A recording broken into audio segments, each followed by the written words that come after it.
नमस्कार, मी सागर जोशी. TV9 मराठीमध्ये आपलं स्वागत आणि बातमीपत्रात आता पाहणार आहोत विविध क्षेत्रातील महत्त्वाच्या बातम्या सुपरफास्ट 50 मधून. मागण्या मान्य होत नसल्यानं मंत्रालयाच्या संरक्षण जाळीवर उड्या घेत सरकारमधीलच आदिवासी समाजाच्या आमदारांचं आंदोलन. नरहरी झिरवाळ, हिरामण खोसकर, राजेश पाटील त्याचबरोबर हेमंत सावरा या आमदारांचा समावेश. जाळीवरून बाहेर काढल्यानंतर आमदारांचं मंत्रालयामध्ये ठिय्या आंदोलन. पेसा कायद्याअंतर्गत पदभरतीच्या मागणीसाठी आदिवासी आमदार आक्रमक. मागण्या मान्य झाल्या नाही तर राज्यभर आंदोलनाचा इशारा. विद्यार्थ्यांच्या आंदोलनाकडे सरकारचं दुर्लक्ष का? आम्ही आधी आदिवासी समाजाचे आणि नंतर पदाधिकारी. पेसा भरती आणि धनगर आरक्षणाच्या प्रश्नावरून नरहरी झिरवाळ यांची आक्रमक भूमिका. आदिवासी समाजाच्या एसटीच्या प्रवर्गाच्या आरक्षणाला धक्काच लागत नाही. उगाच त्यांनी बोंबाबोंब करू नये. धनगर समाजाची अ आणि ब वेगळी करण्याची मागणी आहे. गोपीचंद पडळकर यांची आदिवासी आमदारांच्या आंदोलनावर प्रतिक्रिया. आचारसंहितेपूर्वी मराठा समाजाला ओबीसी मधून आरक्षण द्या, मग मर्यादा वाढवा. मनोज जरांगे यांची भूमिका. मनोज जरांगे यांच्या नवीन कार्यालयाचं नारायणगडाचे महंत शिवाजी महाराज यांच्या हस्ते उद्घाटन. पैठण फाट्यावर जरांगे यांचं छत्रपती भवन कार्यालय. नागपूर महानगरपालिकेमध्ये शिवसेना ठाकरे गटाचं आंदोलन. संरक्षण भिंत कोसळून झालेल्या नुकसानीची भरपाई न मिळाल्यानं कार्यकर्ते आक्रमक. डम्पिंग यार्डची भिंत कोसळून घाण पाणी नागरिकांच्या घरामध्ये शिरल्यानं घरांचं मोठं नुकसान.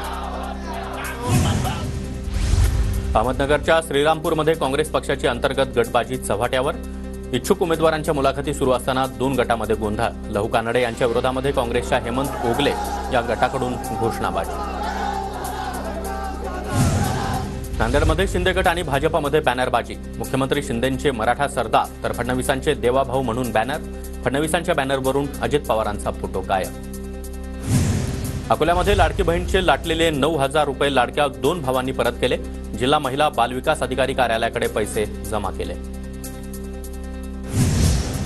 रत्नागिरीतील वाटद MIDCला ग्रामस्थांचा विरोध. जमीन अधिगृहीत करण्याबाबत ग्रामस्थांना नोटीस. वाटद, कोळीसरे, मिरवणे, काळझुंडी आणि गडनरळ या ठिकाणी 20,000 शेतकऱ्यांचा जमीन संपादनाला विरोध. भंडाऱ्यामध्ये आमदार भोंडेकर यांच्यामार्फत लावण्यात आलेल्या बॅनरमधून मुख्यमंत्र्यांचा फोटो गायब. भोंडेकर महायुतीवर नाराज आहेत की काय? चर्चेला उधाण. परभणीमध्ये मराठा समन्वयक सुभाष जावळे यांच्या उपोषणाला छावा संघटनेचा पाठिंबा. सरकारनं मागणी मान्य न केल्यास 5 तारखेपासून मराठवाड्यामध्ये आंदोलनाचा इशारा. छत्रपती संभाजीनगरच्या सिल्लोडमधील अब्दुल सत्तार यांच्या घरावर प्रहारचा दिव्यांग संघटनेचा मोर्चा. मोर्चामध्ये दिव्यांग संघटनेतील शेकडो दिव्यांगांचा सहभाग. बुलढाण्याच्या मेहकरमध्ये शेतकऱ्यांच्या विविध मागण्यांसाठी ठाकरे गटाचा परिवर्तन मोर्चा.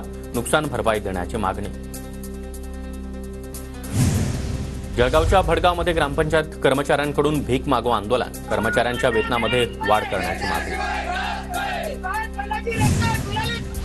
परभणीतील गंगाखेड तालुका डोंगरी भाग जाहीर करा. मागणीसाठी मागील 15 दिवसांपासून आंदोलन सुरू.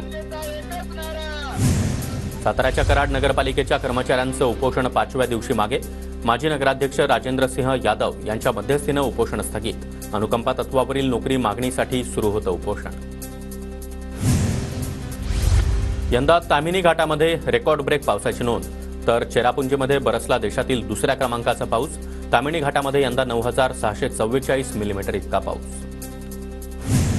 कोयना धरणामध्ये 4 महिन्यामध्ये 172.59 TMC आवक जमा.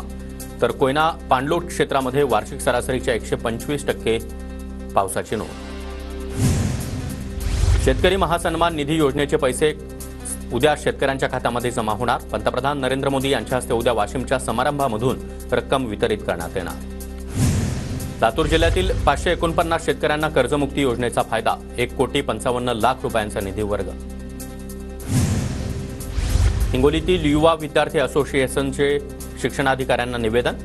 पवित्र पोर्टलमार्फत 2ऱ्या टप्प्यातील शिक्षण पदभरती तात्काळ सुरुवात करण्यासह 10% विविध जागांची पदभरतीची जाहिरात पवित्र पोर्टलवर देण्याची मागणी. नवरात्रीच्या उपवासामुळे अमरावतीमध्ये फळांची मागणी वाढली. मागणी वाढल्यानं फळांच्या दरात देखील वाढ. लातूर जिल्ह्यातील देवणी तहसील कार्यालयासमोर शेतकऱ्यांचं उपोषण. सोयाबीन आणि ऊसायोग्य हमीभाव मिळाला तर शेतकऱ्यांची मागणी. भंडाऱ्यामध्ये वादळी वाऱ्याच्या तडाख्यामध्ये भात पीक भुईसपाट. कापणीला आलेला भात पीक पाण्याखाली आल्यानं शेतकरी आर्थिक संकटात। जळगावच्या मुक्ताईनगर तालुक्यामध्ये अतिवृष्टीमुळे केळी पिकाचं मोठं नुकसान, पंचनामे करून तात्काळ मदत देण्याची शेतकऱ्यांची मागणी। अतिवृष्टीमुळे वाशिम जिल्ह्यातील हळद पिकावर रोगाचा प्रादुर्भाव, पिकावरील रोगराईमुळे शेतकरी अडचणीत, नुकसान भरपाई देण्याची मागणी। जळगावच्या चाळीसगाव कृषी उत्पन्न बाजार समितीमध्ये कांद्याचे दर वधारले, आवक घटल्यानं कांद्याला 4,751 रुपये प्रति क्विंटलचा भाव। बीडमधील नामांकित हॉटेलमध्ये प्रेमी जोडपं गेल्यानं काही लोक संतप्त, प्रेमी जोडप्यांना पाहून ओळखीतील लोकांकडून मारहाणीचा प्रयत्न, जोडप्याला मारहाण करणाऱ्यांवर पोलिसांकडून लाठीचार्ज। पालघरच्या घोलवड परिसरामध्ये संशयित बोट आढळल्यानं खळबळ, संशयित हालचाली दिसून आल्यानं स्थानिक मासेमारांची पोलिसांना माहिती। नागपूरच्या शासकीय मेडिकल रुग्णालयामध्ये एकाच दिवशी 2 महिलांचं अवयवदान, 5 जणांना नवं आयुष्य मिळालं।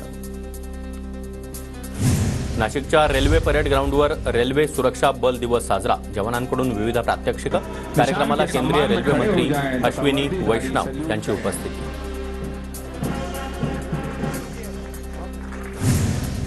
महिन्याभरामध्ये मध्य रेल्वेच्या नागपूर विभागानं मालवाहतुकीतून 304 कोटी रुपये कमावले, कोळशाच्या मालवाहतुकीतून रेल्वेला सर्वाधिक उत्पन्न। नांदेड जिल्ह्यातील आगारामधून माहूरगडासाठी 110 जादा बसेसची व्यवस्था, रेणुका देवीच्या दर्शनासाठी येणाऱ्या भाविकांसाठी गैरसोय टाळण्यासाठी निर्णय। परळीतील प्रसिद्ध असलेल्या वैद्यनाथ ज्योतिर्लिंग परिक्षेत्रातील आरोग्य भवानी डोंगर तुकाईच्या दर्शनासाठी भाविकांची मोठी गर्दी, पुरातन काळातील मंदिर म्हणून परळीच्या मेरुगिरी डोंगरामध्ये वसलं आहे देवीचं मंदिर।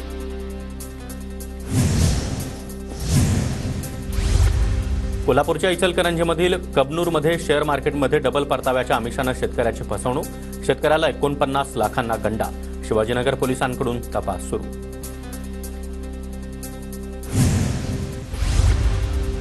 कोल्हापूरच्या इचलकरंजीमध्ये बेकायदेशीर हत्यार विक्री करणाऱ्या 2 भावांना अटक, शिवाजीनगर पोलिसांची कारवाई। जळगावच्या शासकीय वैद्यकीय महाविद्यालयातील रॅगिंग प्रकरणामध्ये 3 विद्यार्थ्यांना क्लीन चिट, तक्रारदारांकडून पुरावा न देता आल्यानं चौकशी समितीचा निर्णय। चंद्रपुरातील कोरपणा इथल्या अल्पवयीन मुलीवरील अत्याचार प्रकरणामध्ये संबंधित शाळेचा संचालक श्रीकांत लोडेवर देखील गुन्हा दाखल, श्रीकांत लोडे हा आरोपी अमोल लोडेचा चुलत काका, 12 वर्षीय अल्पवयीन विद्यार्थिनीवर अत्याचार।